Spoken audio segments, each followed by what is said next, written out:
আমাকে বলেছিল কি কি আমি জগন্নাথ মন্দিরের কাঠ চুরি করেছি। কান মোলা দেওয়া উচিত এদের, কান ধরে উপোস কর। আমি কেন তোদের কাঠ চুরি করতে যাব? আমার নিম গাছ বাংলায় কম আছে? আমার বাড়িতেও 4টে নিম গাছ আছে, আর জগন্নাথ ধামেও 500 গাছ পোতা হয়েছে, আরো 100 নিম গাছ পোতা হবে। কারো দয়া চাই না।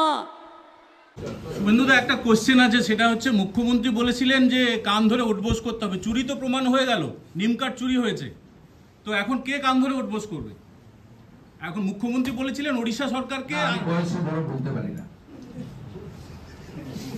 বিচারের ভার ভগবানের উপর ছেড়ে দিলাম।